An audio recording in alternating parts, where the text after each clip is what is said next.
Listo, ahí les comparto.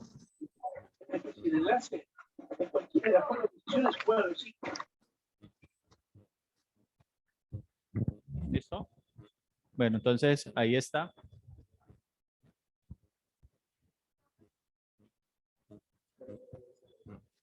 Bajarlo para que sea más frío o subirlo para que no sea tan frío. Subir la temperatura, habría que preguntarle a la persona encargada. Parto esto.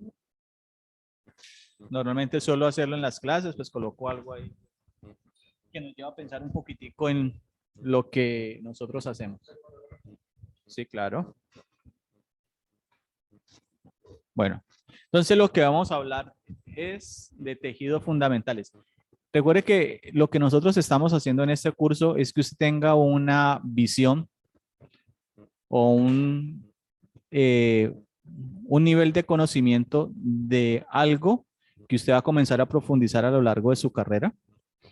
Y si usted elige, por ejemplo, trabajar con dispositivos de interacción humana, esto es fundamental. De hecho, el futuro de la bioingeniería, hay una línea que se llama la ingeniería de tejidos. Entonces, donde yo puedo coger un tejido de los que vamos a ver, puedo hacer una impresión en 3D y puedo crear un órgano. Eso ya existe, eso no es ciencia ficción. Entonces, si a alguien le llama la atención, pues tiene todo un futuro. ¿Cómo? No. No, no.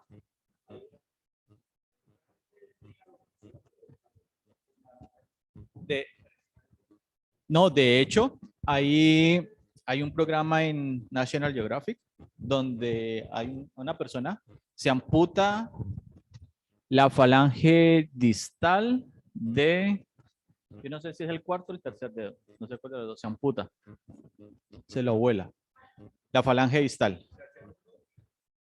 ¿Se acuerdan que nosotros vimos la clase, algo que era proximal y distal? Cuando yo hablo de ya. Ah, bueno. Yo normalmente hablo en esos términos. O sea, esta partecita del dedo, del cuarto o del tercero.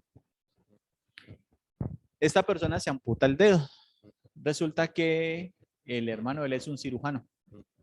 Y él es, creo que es un veterano de guerra que tiene un almacén de reparación de juguetes, por ejemplo, y fue con un helicóptero de juguete que lo prendieron y se voló el dedo. El hermano le dice, mete el dedo en hielo y ven para la clínica. El hermano estaba trabajando junto con un veterinario y habían hecho una prueba de algo que se llama matriz extracelular de cerdo, de vejiga de cerdo.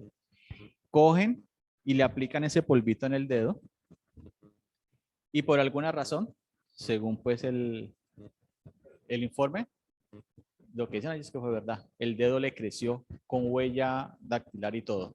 O sea, yo vi el programa y yo no creo que National Geographic se va a poner a inventar algo. O sea, ellos son muy serios en eso. Entonces, ¿cómo? De vejiga de cerdo. Voy a busco el link y se los mando para que ustedes lo vean. Porque yo, o sea, la verdad cuando lo vi, yo pensé que era carreta. Espérate, era calmate. Entonces, ellos hablan de que pues el dedo vuelve y crece. Ellos aplican es un polvito, así algo como tipo maicena, una harinita muy fina. La aplican, crece y habían hecho un experimento inicialmente con un caballo que se había desbocado, se había roto el hueso frontal y le aplican eso y vuelve y sana. Entonces, bueno, comienzan a preguntar, ¿por qué eso? O sea, ¿qué pasa allí? Resulta que nosotros dentro de nuestros tejidos tenemos unas células que se llaman células madre. Todas las tenemos. Pero por alguna razón nuestro cuerpo, en ciertos lugares del mismo, inhibe la producción de esas células. Entonces, ellos hacen el experimento y sí, funciona y siguen pues como trabajando a tal punto que llevan eso a un hospital militar. Ustedes saben que todos los desarrollos científicos que tenemos parten de la industria militar. El internet surge de allá. El teléfono celular, las modificaciones futuras al primer prototipo surge de allá. O sea, muchas cosas salen de allí y luego se vuelven comerciales. Resulta que ellos van allá y ellos tienen un sitio, un hospital especializado donde llegan las personas de la guerra de Irak y Afganistán. Ustedes ven a un señor que la cara anterior del muslo está muy destrozada por un impacto de bala. Hacen la prueba con él, aplican ese emplasto, lo ponen y él manifiesta que comienza a sentir cómo el músculo comienza a responder.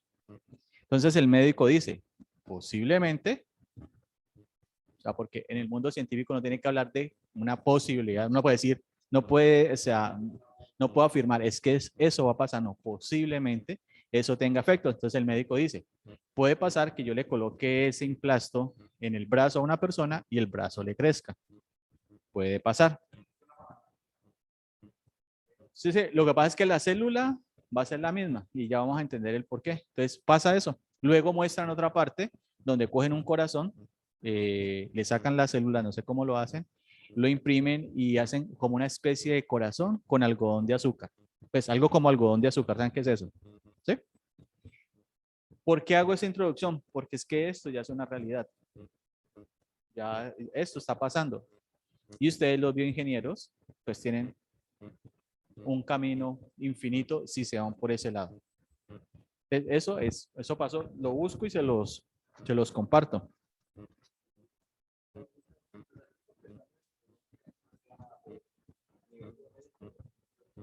No, aquí lo que pasa es que, mira, desafortunadamente la salud es un negocio.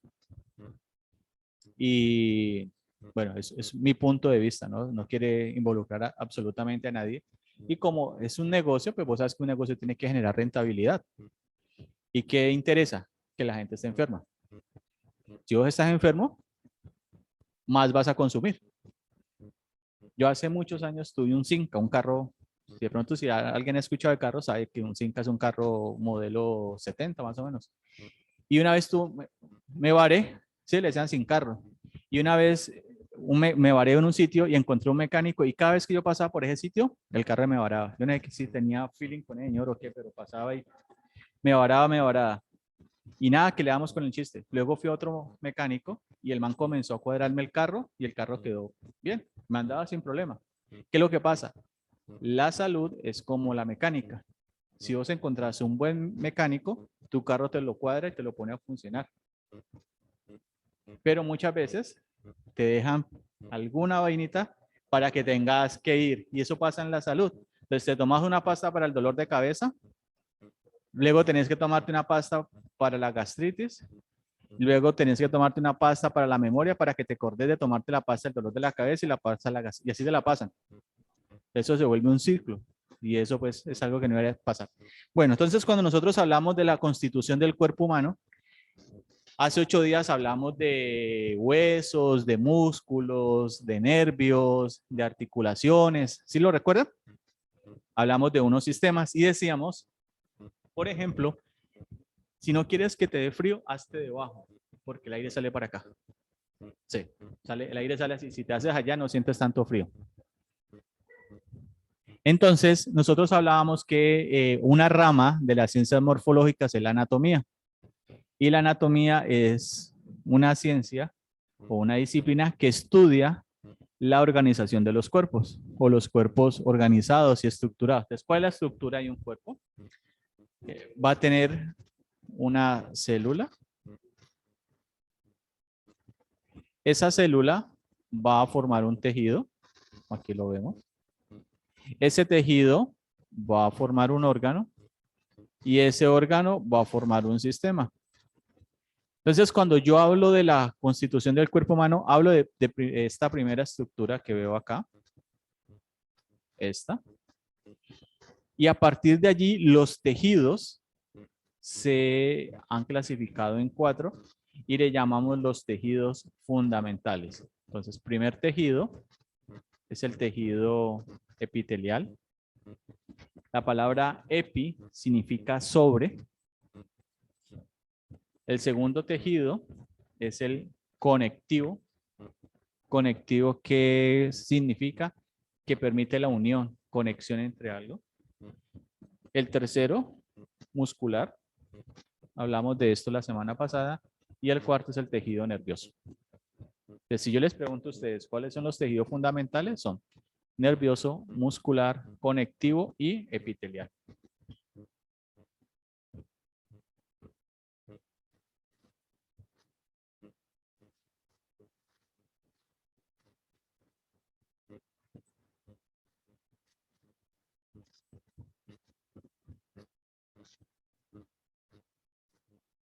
Bueno, cuando yo hablo de la célula como la unidad funcional del cuerpo, yo debo hablar de una estructura muy pequeña en la cual se van a dar procesos que se van a interpretar a nivel macro.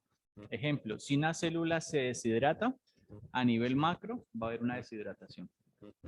Si una célula se fatiga, a nivel macro voy a presentar fatiga. O sea, todo lo que yo presente a nivel macro lo voy a poder entender o se va a presentar a nivel micro.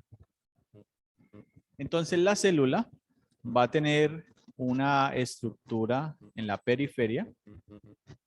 Esto que vemos acá, que es como una membrana. Y esa membrana va a permitir, primero, mantener la estructura interna y segundo, se va a convertir como en una puerta que va a permitir el paso de estructuras que están de la parte externa a la interna y viceversa. Dentro de esa estructura hay una sustancia que se llama el citoplasma, en el cual todas las estructuras van a estar allí. Entonces, dentro de ella vamos a tener unas organelas.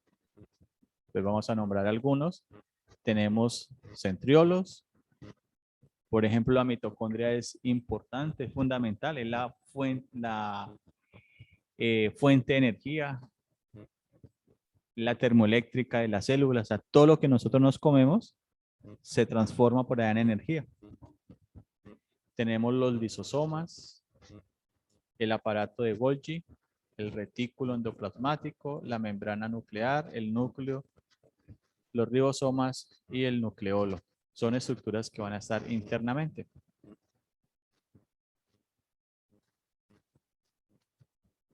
Si sienten que voy muy rápido, me dicen, ¿vale? Para ir más rápido.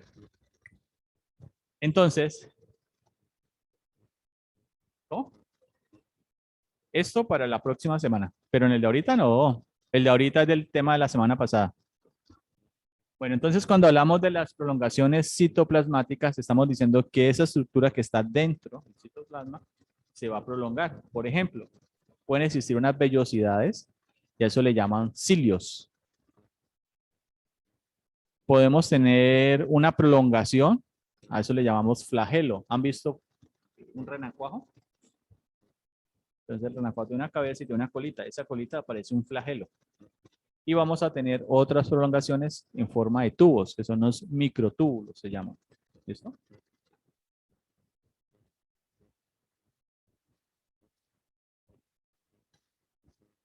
La célula se puede replicar. Ella presenta un proceso de división y de replicación. Por eso la especie se multiplica, se replica. Desde allí se puede hacer por la clonación. Entonces yo puedo sacar características de un órgano y puedo replicarlo de la misma forma, porque ya eso se puede hacer.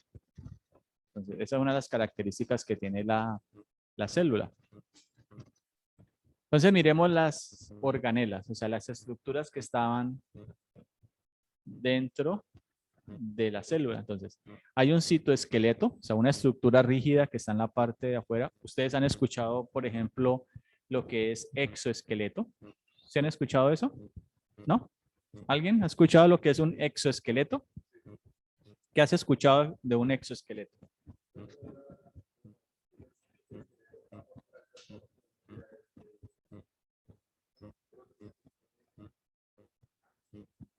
Ajá. Sí. Un exoesqueleto es algo que está por fuera del esqueleto y ayuda. Sí, claro, hay bastante ya. Entonces, cuando hablamos del citoesqueleto, vamos a hablar de filamentos proteicos. Recuerden que cuando hablo de proteico, estoy hablando de proteína, que son de sostén, microtúbulos o filamentos intermedios o microfilamentos. Ya sabemos que son características del citoesqueleto. Entonces, por ejemplo, microtúbulos pueden ser la tubulina y los microfilamentos son túbulos muy delgados. Por ejemplo, para la contracción muscular se necesita una proteína que se llama lactina, actina y miosina, que son las que permiten que el músculo se contraiga. Cuando hablamos de centrosomas, vamos a hablar de centriolos que están cerca al núcleo y cuando la célula se divide, ellos se orientan como hacia los extremos, los centriolos. O sea, ellos se van hacia los extremos, son como los polos. Uno pega hacia la parte superior y otro hacia la parte inferior. La mitocondria, estamos hablando de que es la central energética, donde se produce energía a partir de qué? De la ingesta de alimentos. El complejo de Golgi lo que hace es sintetizar carbohidratos. Nos comemos una bandeja paisa. Dentro de esa bandeja paisa hay proteínas, grasas, carbohidratos, etc. Cuando lo comemos, el cuerpo hace todo un proceso de degradación y el complejo de Golgi se encarga de sintetizar los carbohidratos o hidratos de carbono. Recuerden que todo lo que nos comemos se vuelve energía. Y la energía se entiende en forma de azúcar. Y lo que no gastamos, o sea, el exceso de energía que no se gasta, se almacena en forma de grasa.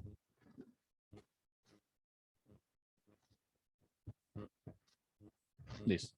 Tenemos el retículo endoplasmático, que puede ser liso y rugoso. El liso tiene que ver con la síntesis de las grasas y el rugoso tiene que ver con la síntesis de proteínas. Entonces nosotros vamos a hablar, o ustedes van a escuchar, de 3 nutrientes esenciales: los carbohidratos, las proteínas y las grasas. Los carbohidratos ayudan a generar energía, las grasas son reguladores y las proteínas son constructoras o constructores. Tenemos los ribosomas. Estos también permiten la síntesis de proteínas. Los lisosomas. Entonces ellos hacen algo que se llama autofagia, es coger los componentes de las células, diluirlas para reutilizarlas. Sí, síntesis. O sea, cuando yo hablo de síntesis de proteínas, cojo la proteína, o sea, la cojo, la pesco de un alimento y la extraigo. O sea, me voy allá. Cuando vos decís, haga una síntesis de un artículo, o sea, vos haces un resumen, o sea, coges algo de aquí. Exactamente. Tenemos las vacuolas, que son las encargadas de, dentro de la célula, hacer el transporte. Son como los carritos que van de un lado a otro, desplazándose, llevando.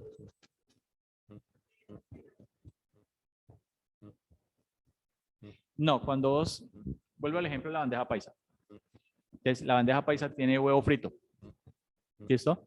El huevo tiene una proteína, que se llama la albúmina.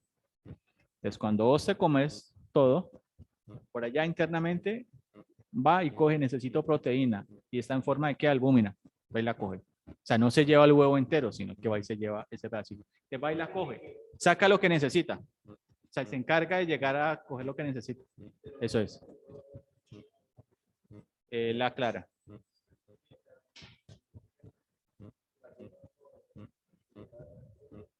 No, pues ellos dicen que por ahí que la yema, que tiene mucho colesterol, etcétera, pero no, se sabe que la proteína del huevo es la mejor, es la albúmina que está en la clara.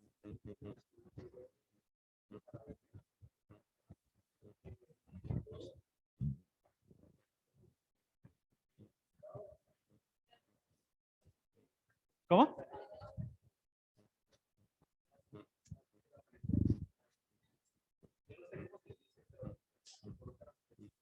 Pues mira, eso es muy relativo, porque lo que pasa es que es relativo en qué sentido. Si vos tenés un niño que está, por ejemplo, un niño que va en condiciones de insalubridad, por ejemplo, ¿se acuerdan del basuro cuando estaba aquí en Navarro? La gente que ellos comían lo que fuera y su sistema inmune desarrollaba defensas para todo eso. Claro, estabas expuesto a eso, pero ¿qué pasa? Si yo tengo un niño que lo tengo aislado de que él no puede ni siquiera salir a ver el sol porque ya o sea, se va a enfermar, entonces estoy generando que su cuerpo no se enfrente a algo. Entonces, no desarrolla defensas. Entonces, si un niño, pues desde pequeño, solamente tiene para comer arroz con huevo, pues tendrá que desarrollar eso. ¿Qué más podemos hacer? Lo que pasa es que vienen como condiciones ideales. ¿Sí? Pues el alimento más importante en un bebé es la leche materna. Que la mamá le dé pucheca hasta mínimo 6 meses. Eso sería lo ideal. Y nada más. Pero pues a veces no pasa eso. Bueno, entonces cuando yo hablo de los tejidos, cada uno de ellos se puede clasificar. El tejido epitelial, que es este, se puede clasificar en dos. Superficial o de revestimiento, o sea, que cubre o está envolviendo algo, y el glandular. Cuando yo hablo de glandular, es que hace parte de una glándula y esa glándula va a secretar algo. Entonces, que secreta algo, o sea, expulsa algo, produce algo. Por ejemplo, la glándula suprarrenal. Es un tejido glandular, es un tejido epitelial y secreta unas hormonas. Profesor, una preguntita. ¿Hay Dime. ¿Hay alguna diferencia en este contexto entre secretar y segregar? ¿O Es lo es...? mismo, secretar y Ok, segregar es lo mismo. Lo que pasa es que, otro ejemplo, el páncreas. ¿Lo han escuchado? ¿Sí? sí, sí. El páncreas es una glándula que puede ser endocrina o exocrina. Entonces, si es una glándula endocrina, secreta, o sea, segrega, produce algo, una hormona, que si es endocrina, se va por el torrente sanguíneo. Y si la glándula es exocrina, lo que secreta se va por un conducto. Entonces, allí tendríamos que es una glándula que tiene un tejido epitelial glandular que va a generar una secreción, va a producir algo. Luego tenemos el tejido conectivo. Entonces, cuando hablo de tejido conectivo, lo puedo clasificar en dos. Propio o en estricto sentido por la organización de los componentes propios de él, y tejido conectivo especializado. Cuando yo hablo de tejido conectivo especializado, voy a hablar de tres.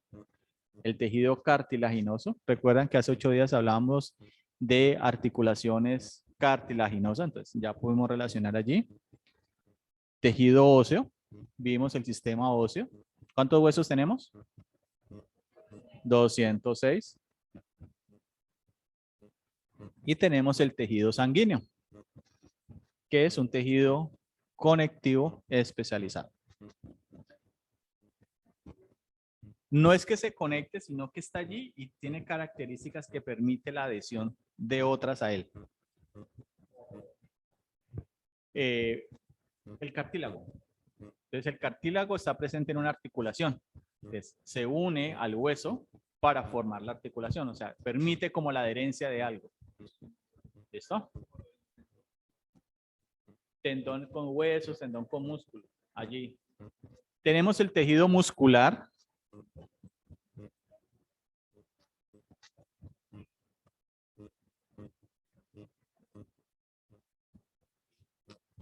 Sí, tiene que ver con eso. Todo eso tiene que ver allí. Entonces, cuando hablo de tejido muscular, voy a hablar de liso o visceral. Entonces, liso es que está presente en estructuras que no son controladas de manera voluntaria. Por ejemplo, los intestinos. Eso, ¿quién controla el peristaltismo? Nadie. Y tenemos el estriado. Estriado es que presentan unas estrías y esas estrías son las que permiten la contracción muscular. Entonces, el estriado se clasifica en dos: esquelético, que es voluntario, y el cardíaco, que no lo puedo controlar, pero tiene características similares al el corazón. Es cardíaco. ¿Vos puedes controlar el corazón? ¿Vos puedes controlar lo que sentís por alguien? ¿No?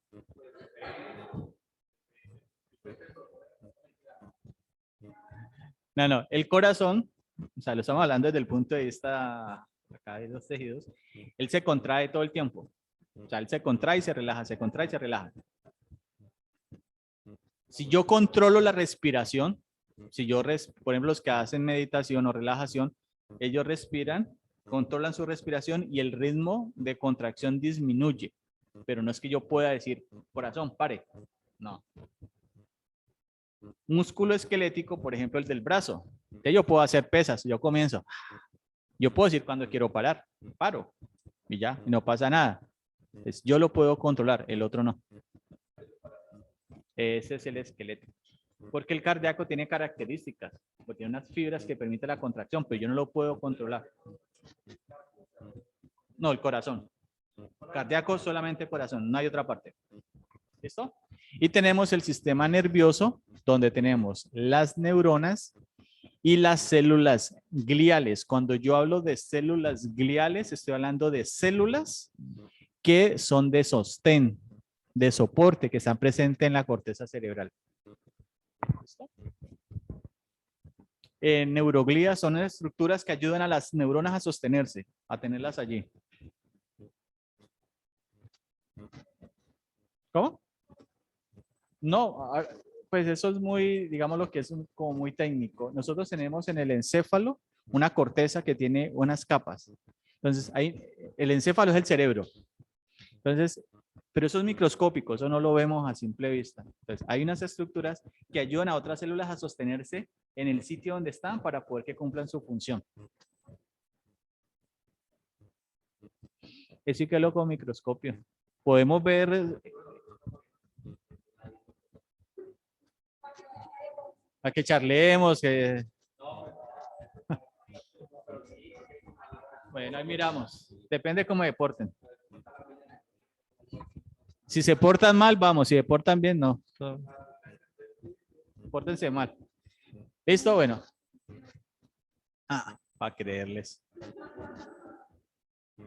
Por ejemplo, entonces, el tejido epitelial simple.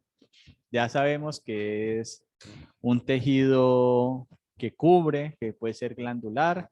Es de origen embrionario, perdón. Entonces, cuando hablo de origen embrionario, ustedes se acuerdan por allá que hablábamos de que hay una anatomía del crecimiento, una anatomía del desarrollo.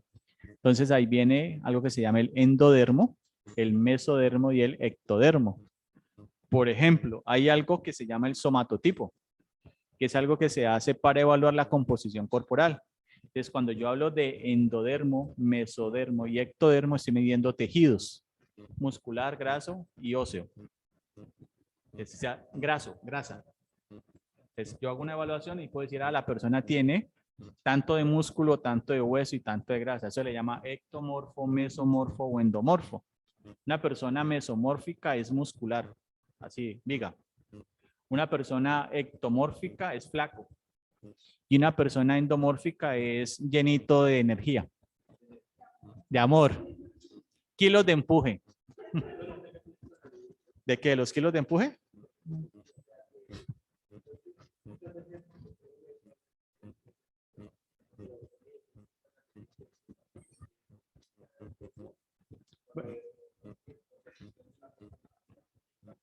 No. ¿Qué pasa? La grasa es necesaria en el cuerpo. Porque la grasa es un tejido que permite la regulación de las funciones. O sea, la grasa es necesaria. En las mujeres, cuando el tejido graso es muy alto, se le altera el periodo menstrual. Pero cuando está muy bajo, también se le altera.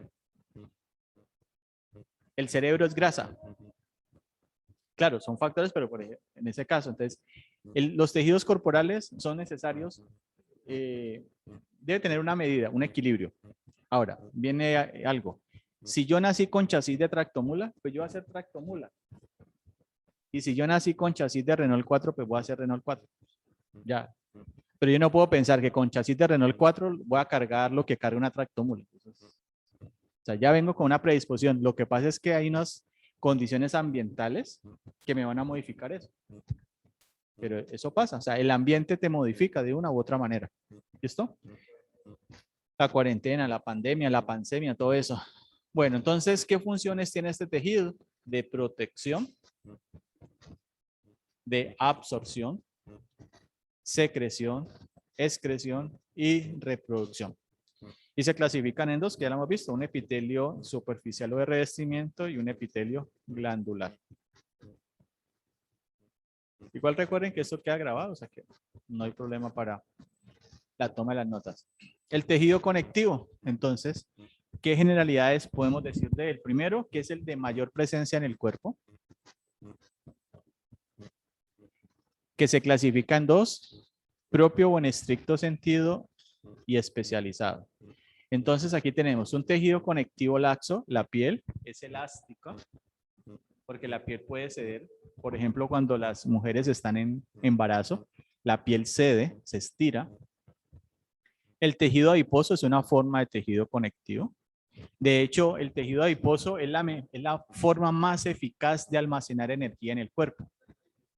La grasa. Ese es el tejido adiposo. Se sabe que en caso de una, por ejemplo, crisis muy fuerte.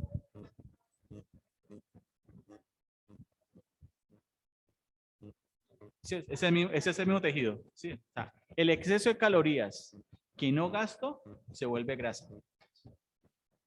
Imagínate que, vamos a poner un ejemplo. Mi cuerpo necesita 1.000.000 de pesos al día para poder vivir. O sea, lo que en las casas los papás le decían, tenga mi hija lo del diario. Entonces, con esa plata ustedes cómprenlo el desayuno, el almuerzo, lo de la comida. ¿Sí hayan escuchado eso? ¿Sí?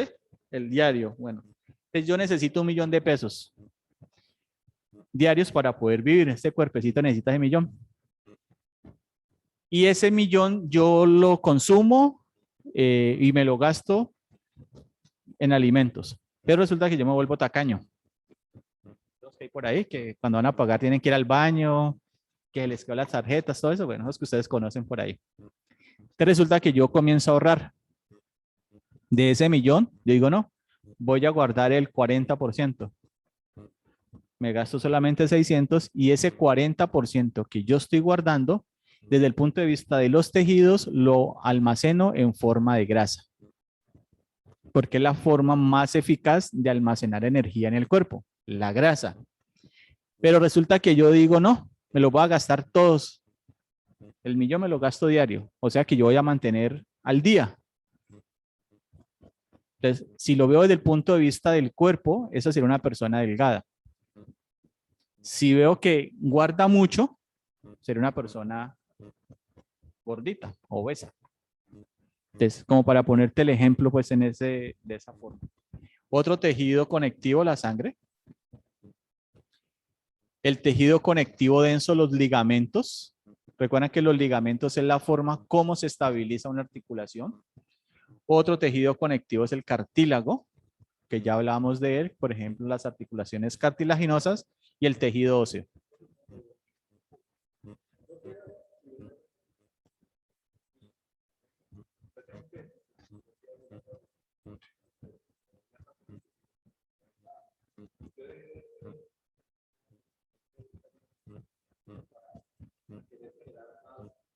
Uh-huh. Lo que pasa es que ya viene algo que se llama, es el metabolismo. No es que consuma, sino que vos tenés un metabolismo acelerado. Entonces, hay personas que, por ejemplo, pueden desayunar una bandeja paisa, almorzar bandeja paisa y cenar una bandeja paisa y no engordan. Pero hay personas que ven una galleta en una revista y se engordan. Toman agua y se engordan. Es su metabolismo. Ahora, los cuerpos con el paso del tiempo van cambiando. Las personas que se casan se engordan, ¿cierto? Lo que no mata engorda. Entonces, no te mata, pero te engorda. No, lo que viene es que el cambio de tejidos por el sedentarismo, por otras cosas, hace que el cuerpo tenga una variación en el peso. Sí, no, eso es grasita que se acumula, pero se puede mejorar. Listo, el tejido muscular. Entonces, este tejido va a tener unas características según la apariencia del citoplasma, o sea, el tejido que hemos visto que está a nivel de la célula. Después de ser liso, que ya sabemos que tiene que ver con por ejemplo, los vasos sanguíneos, las vísceras. Estriado, ya sabemos que se clasifica en dos, en esquelético y el cardíaco. Ese tejido va a tener unas propiedades, unas características. Primero, irritabilidad. No es que mantenga de mal genio. Claro, ¿no? No, es que el profesor dijo, no, irritabilidad es que tenga una capacidad de respuesta a un estímulo muy rápido. ¿Listo?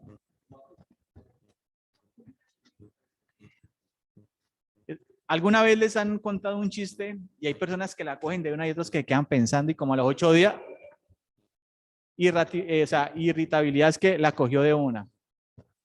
El otro, o sea, no sé, o sea, a nivel muscular, o sea, responde rápido.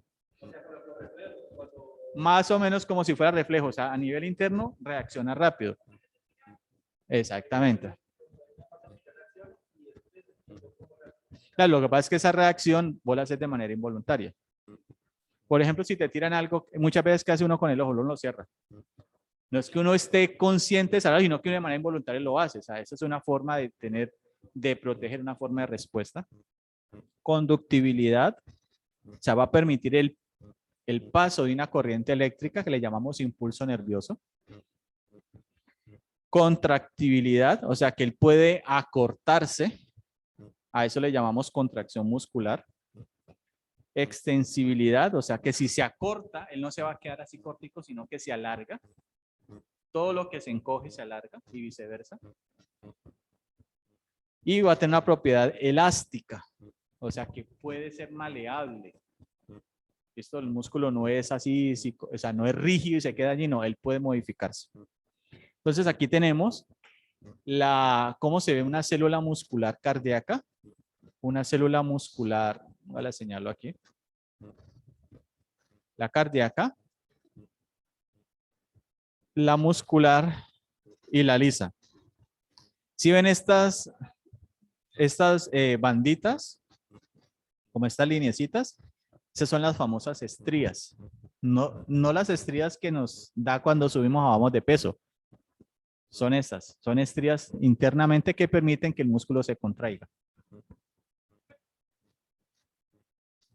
Si al microscopio se ven así.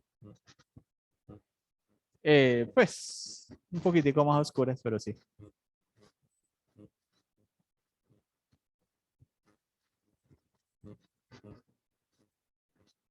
Tenemos el tejido nervioso. Entonces, ahí tenemos células gliales o neurogliales. Esas células pueden ser los astrocitos. Si usted habla de astrocitos, ¿usted qué se imagina? Astrocitos, ¿qué se imagina? ¿Cómo? Espacio, por allá, estrellas, cometas, algo así. Entonces, eso está presente en algo que se llama la barrera hematoencefálica. La barrera hematoencefálica es la barrera que hay en el encéfalo que evita que nos llegue un bicho a la cabeza. Pues. El encéfalo es el cerebro. Entonces, hay una... Sí, claro, esa barrera puede ser permeable y baila. Tenemos los oligodendrocitos. Puede entrar, por ejemplo, un virus, una bacteria ya. O sea, es como una línea de defensa que tenemos allí.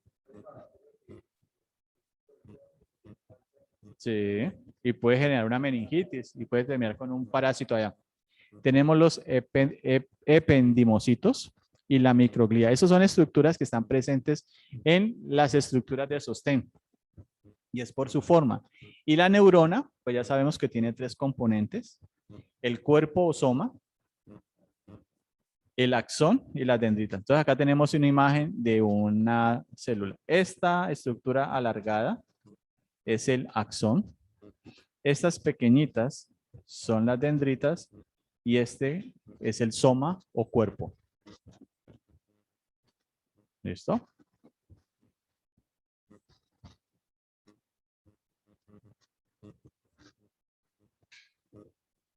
Bueno.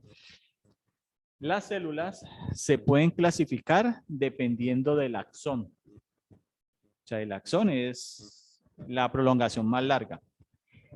Entonces, yo puedo tener neuronas que son, según el número de prolongaciones, o sea, el número de axones que tenga, unipolar. Entonces, ¿qué significa eso? Que tengo un solo axón que se proyecta. Se habla de las neuronas en el sistema nervioso, pero cuando este está en crecimiento. Soma. Ajá. Es la misma, son características de la neurona. Tengo las bipolares. ¿Conocen gente bipolar? ¿Sí? Característica de un bipolar. Muy cambiante, que a veces está arriba y a veces está abajo. Entonces, por ejemplo, presentan dos prolongaciones. Aquí la vemos. Una imagen de ella. Aquí. Mire que tiene dos prolongaciones. En la parte intermedia está el cuerpo. Aquí. Y hacia arriba están los axones. Pues digámoslo así. No, pues o sea, tiene características, pero ya es asociado a otra cosa, pero sí tiene que ver con el sistema nervioso.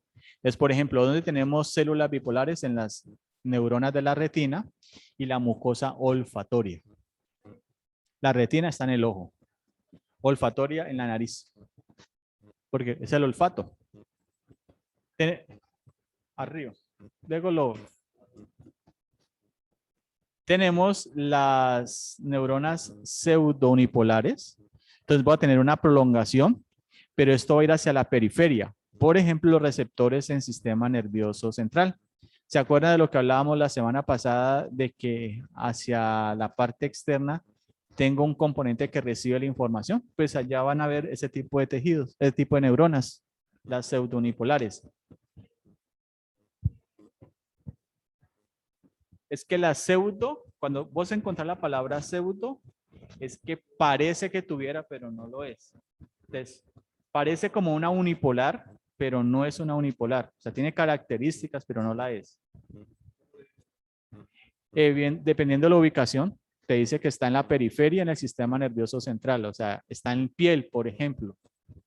Y tenemos la multipolar, que tienen muchas prolongaciones.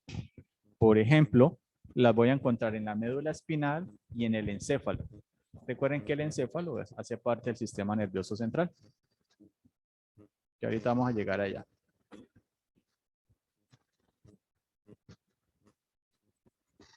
¿Listo? Bueno, entonces aquí